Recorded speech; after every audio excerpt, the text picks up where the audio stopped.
Fala, torcida tricolor, sejam muito bem-vindos aqui no canal. Hoje vamos falar sobre algumas notícias que aconteceram no São Paulo de ontem para hoje. Vamos falar um pouco sobre o jogo de ontem, sobre a lesão do William, falar um pouco sobre a entrevista do Muricy também e também sobre a notícia que rolou na data de hoje, que é a venda do Igor Gomes, e eu também vou dar um pouco sobre a minha opinião em relação a isso. Bom, a primeira coisa que eu vou falar nesse vídeo é sobre... Vocês viram lá a transferência do Messi, que o Messi anunciou a saída do Barcelona.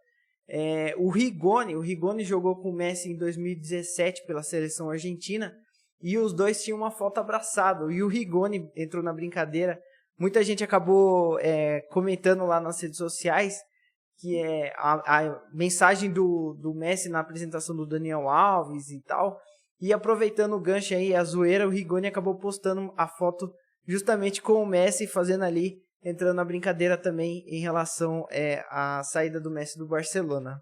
Bom, falando em Rigoni, vocês viram na transmissão de ontem o Casagrande comentando sobre o Rigoni. Ele havia comentado que o Rigoni não era um bom cabeceador, e logo depois, no lance seguinte, ele foi lá e meteu o gol de cabeça, inclusive um golaço aí pro São Paulo, ainda mais o São Paulo, que a gente não tem um centroavante tão bom assim, né, que nem o Pablo, não dá pra confiar, nem no Vitor Soninho Bueno não traz credibilidade nenhuma, né, aquele cara, o Pablo ontem, pra falar a verdade pra vocês, eu tive um pouco de dó dele.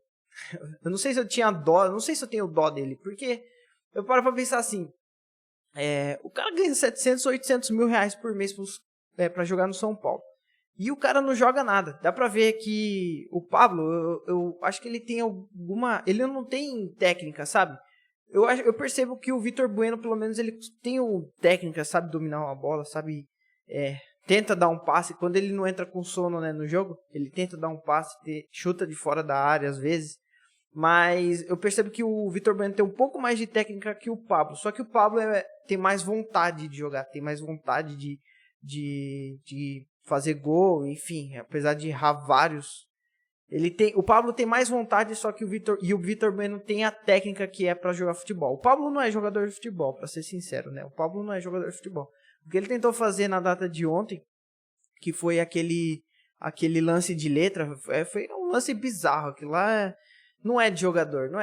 Ele não é jogador de futebol, ele não sabe dominar uma bola, não sabe fazer uma parede, não sabe fazer um falso 9, não sabe, sair na frente do zagueiro, não tem explosão, não tem velocidade, não tem chute de fora da área. O Pablo é aquele tipo de cara que faz o gol, ele só faz gol quando ele tá sozinho ali. Tirando esse gol de cabeça que ele fez no último jogo que ele foi titular, tirando esse gol de cabeça, pra mim, eu não vejo ele como um jogador bom tecnicamente. Bom, mudando de assunto, vamos falar do William. Pra quem viu o jogo de ontem, não sei se vocês acompanharam, mas o William, ele sofreu uma lesão ontem quando ele entrou no lugar do Nestor, se eu não me engano. Ele entrou no meio campo e ele ficou... ele entrou no lugar do Thales, agora que eu lembrei. Ele ficou 16 minutos em campo e, cara, eu senti dó dele, na moral. Porque, o cara ficou fora há um tempo, já faz um tempo já que ele tava fora, e ele acabou voltando e jogou 16 minutos e sentiu o joelho de novo. A primeira lesão que ele teve foi justamente de joelho, então aí entra na conta do departamento médico novamente essa questão, né? O cara se recuperou de uma lesão no joelho e o cara sentiu o joelho novamente.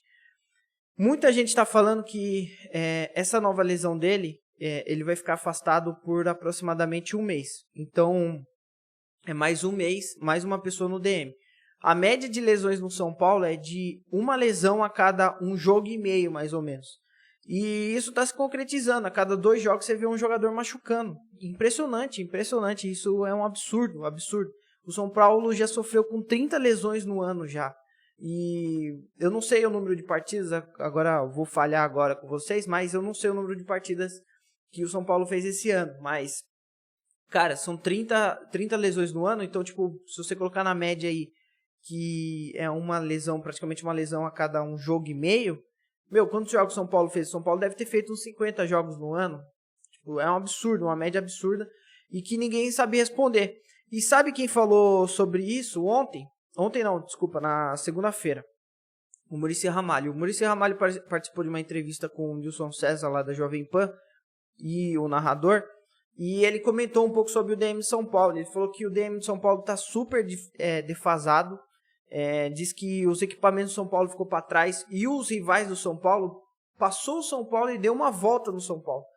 E ele disse que o Júlio vai tentar recuperar essa credibilidade do setor de preparação física, de academia. Diz que os aparelhos lá são antigos, defasados, e que não foi muito bem e quem não aproveitou muito bem isso infelizmente foi o Juvenal Juvencio. Se achava o máximo lá na época e não evoluiu, né? Antes, que o São Paulo era a estrutura mais invejada. Infelizmente a gente, como São Paulino, tem que descer um pouco, um degrau abaixo, reconhecer que o Palmeiras, o Atlético Mineiro, o Flamengo, esses times estão sim na frente do São Paulo, principalmente o Flamengo e o Palmeiras. O Muricy falou na live que na época que ele estava no Flamengo, lembra que ele ficou um tempinho no Flamengo e logo depois ele ficou um tempo no Flamengo, logo depois ele sofreu um probleminha de saúde e saiu do Flamengo e nunca mais foi técnico.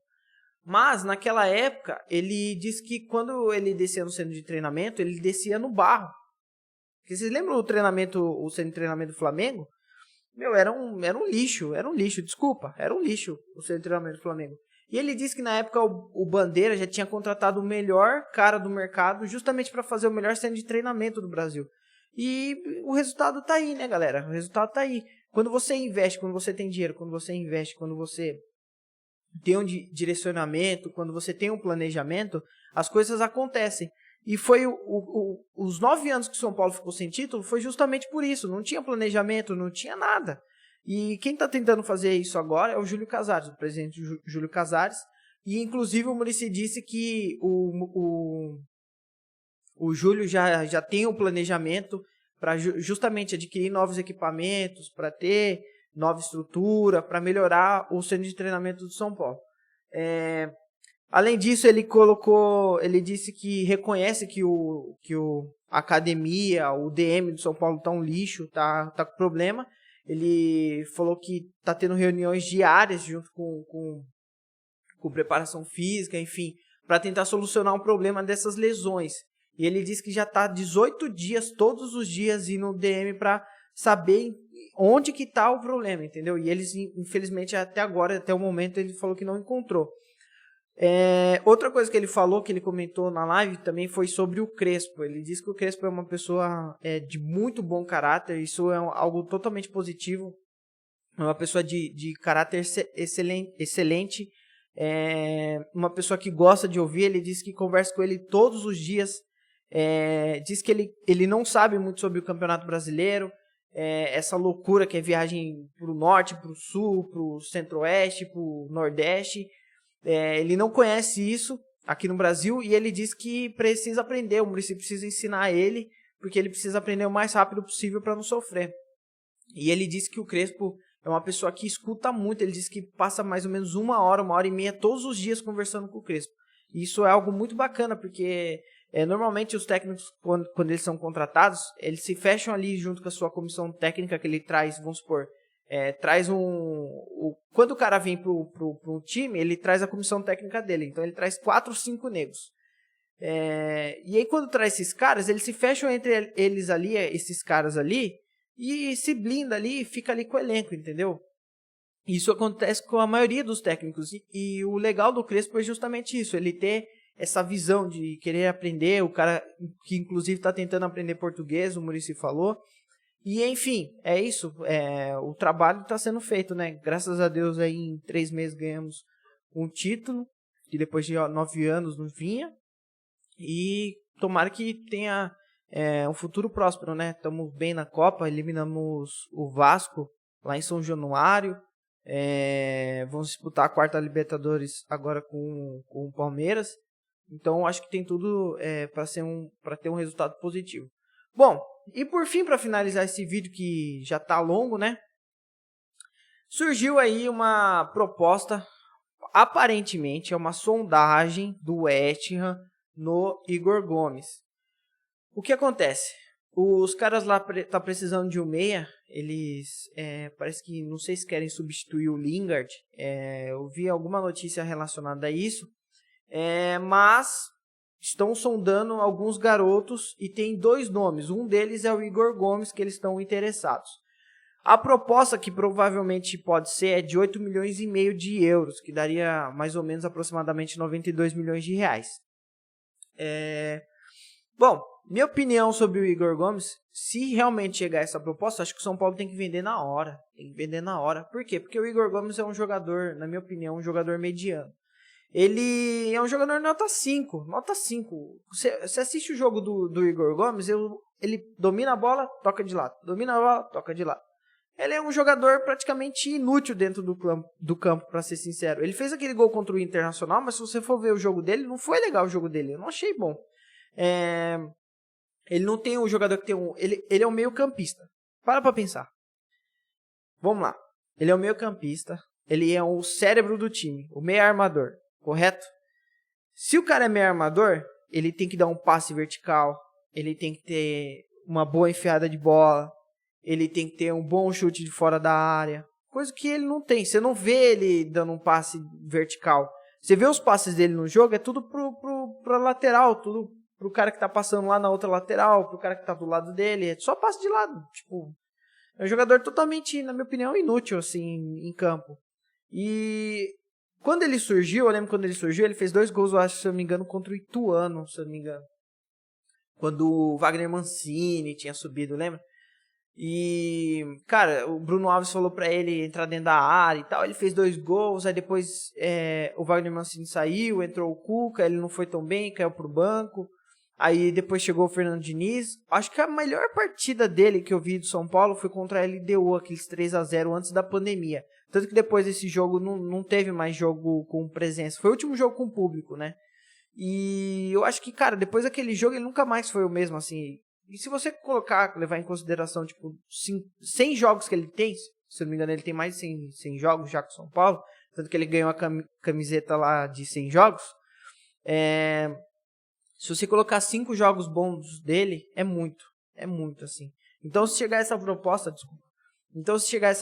eu acho que, velho, sem pensar, manda embora, despacha, e acabou. Mesma coisa, na minha opinião, é com o Sara. Os dois são jogadores medianos, nota 5, porque senão sabe o que vai acontecer? Não vai vender ele, vai ficar falando, tem que valorizar o moleque, não sei o quê.